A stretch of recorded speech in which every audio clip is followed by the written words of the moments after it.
કુંભારવાડાના ખાતરવાડી વિસ્તારમાં જમીન ખાલી કરાવવા બાબતે વૃદ્ધનું મોત નીપજ્યું હતું, જ્યારે તબિયત લથડતા અન્ય વ્યક્તિઓને સારવારથી ખસેડવામાં આવ્યા હતા। કુંભારવાડા વિસ્તારમાં પ્લોટના મૂળ માલિક વર્ષો પહેલા ભાગ પડી જતા તે વ્યક્તિઓને ખાચક લખાણથી વેચાણ કરેલું હતું, પરંતુ માલિકના દીકરાએ જે તે સમયે પ્લોટનો કબજો લેવા માટે કોર્ટનો સહારો લીધો હતો। તેની તરફથી ચુકાદો આવતા કોર્ટના કમિશન સાથે પ્લોટનો કબજો લેવા માટે જેસીબી સાથે પહોંચ્યા હતા। તે સમયે ભીખાભાઈનું મોત નીપજ્યું હતું। અન્ય લોકોની તબિયત લથડતા તેમને સારવારથી ખસેડવામાં આવ્યા હતા।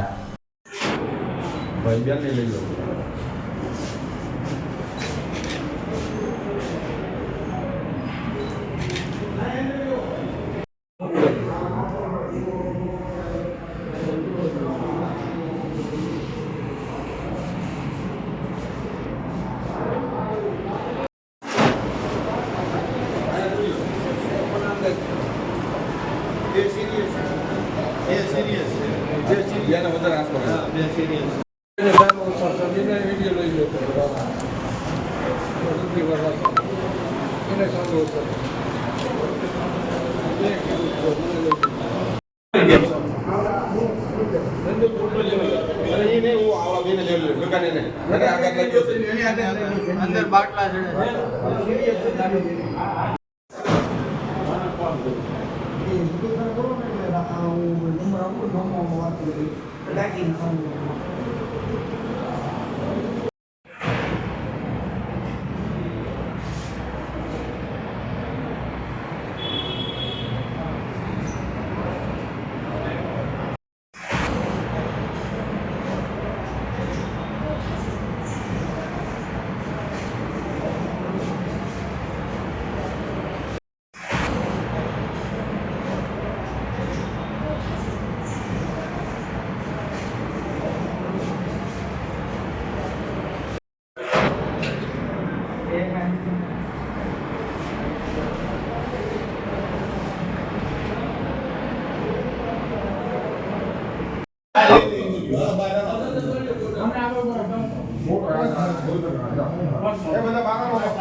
મારું નામ ગોવિંદભાઈ છેલ્લાભાઈ ભોકળવા। હું ખાતરવાડીમાં રહું છું। આજે 40 વર્ષથી હું રહું એને અને જે તે વખતે સગનભાઈ ઠાકરજીભાઈ આ પ્લોટિંગ કરેલું અને પ્લોટિંગ કર્યા પછી વલ્લભભાઈ કલ્યાણભાઈ એનો ભાણિયો હતો, એને બધું હોંપેલું કે આ તમારે કરવાનું ને એને પછી આ ભરવાડને બધાને પ્લોટો ફાળવેલા અને પ્લોટ આપેલા અને ચામુંડા સોસાયટી નામ પાડ્યું એને અને પછી જે તે વખતે પહોંચ્યું બધાને આપેલી છે અને પછી કે બીજા દસ્તાવેજ કરી તાર પૈસા આપવાના, એટલે આ બધા જે રહસ્ય નિર્દોષ છે એમાં આજે ડિમોલિશન આવ્યું મારે ખાતરવાડીમાં ડિમોલિશન આવ્યું એટલે બે ભાઈના મકાન પાડતા હતા એ કે કોર્ટ થ્રુ આવ્યું છે એટલે ભાઈ વલ્લભભાઈ તો નથી એટલે વલ્લભભાઈએ એના દીકરાને હોંપેલું છે ઉદયભાઈ કરીને, ઉદયભાઈ વલ્લભભાઈ એ વડોદરા રહેશે, એ આજે આવ્યો હતો, એમાં એની હારે બાઉન્સરો હતા 4 બીજા પોલીસવાળાને એવું બધું કોર્ટનું એ કે અમે લઈને જ આવ્યા છીએ। એટલે પછી એ લોકોએ ડિમોલેશન કરતા જ એમાં રાતે સાંજના 4 વાગ્યે જીસીબી આવ્યા 2 આ ભાઈ અમારા ભીખાભાઈ ઊભા હતા પાછળ, એટલે એ એમ કહેતા હતા કે ધીમે ધીમે એક મકાન પડતા જાય એમ, તેમાં આ ભાઈ ન્યાય રહેશે એમાં એને આઘાત લાગ્યો પડી ગયા એટલે નાઈનના ઓફ થઈ ગયા। બન્યો ખાતરવાડી, એને ખાતરવાડી જ કહેવાય છે, આમ ચામુંડા સોસાયટી નામ એમને જ પાડેલું એ કુંભારવાડા નારી રોડ ઉપર મામાની દેરી સામે। અમારી માંગ એવી છે કે અમને આનો ન્યાય મળવો જોઈએ। ત્યાં સુધી અમે ડેડ બોડી લેવાના નથી। ધમકાવતો હતો, આજે સવારનો એક ધારો ધમકાવતો હતો ઉદયભાઈ વલ્લભભાઈ પટેલ અને રિવોલ્વર લઈને આવ્યો 6 ભડાકા નેચીને હાવ ખુલ્લે એમને ફરતો હતો। એનો કાયદો તો ન કહેવાય પણ હવે અમે ભરવાડ શું કરવી?